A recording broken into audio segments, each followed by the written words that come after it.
Hey there, it's Johanna, and today I want to talk about how to be ourselves in each of the roles we fill. So, back when I was a student, I played basketball, and every time I stepped on the court, I was expected to be aggressive, competitive, intense, driven, bold, all those things. But then after the final buzzer sounded, I was supposed to go back to being humble and kind and considerate and generous and obedient.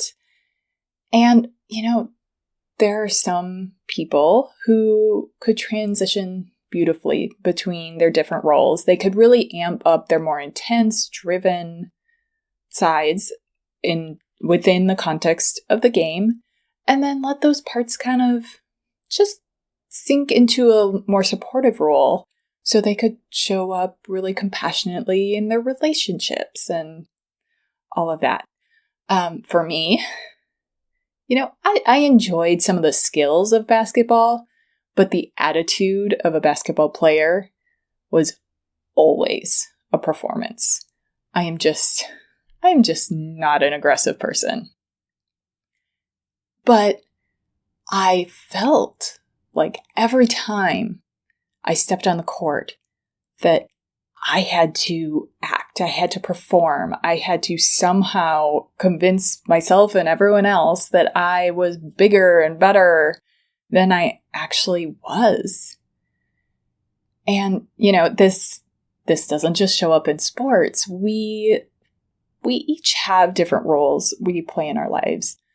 For me, just to name a few, I'm a wife, I'm a sister, I'm a daughter, I'm an aunt, I have been an employee, I've been a supervisor, I could call myself a writer, a musician, an athlete, an artist, all these things.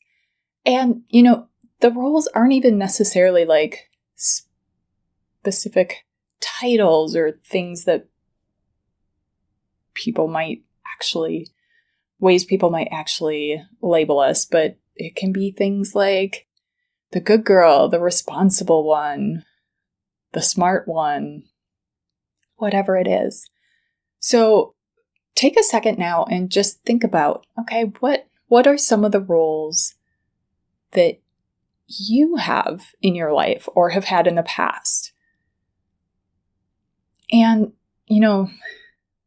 it may seem obvious, but we don't have to act like being ourselves doesn't mean that we're going to show up exactly the same in every single role. Like, I am not going to act the same way with a coworker as I do with my husband. And I'm not going to interact with a supervisor the exact same way I would with my friends. Like, that just makes sense. We can choose how we act, how we show up, what our boundaries are within each different context and relationship. And we can decide, like, what aspects of myself do I really want to highlight, to bring forward that will be best suited to really being able to show up as myself in this role.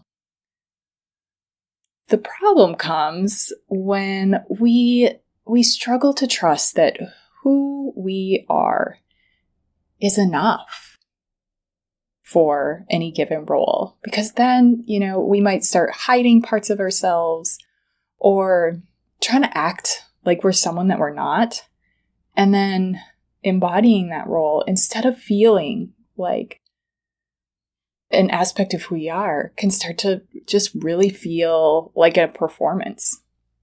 And, it's easy to say, oh, well, just be yourself. And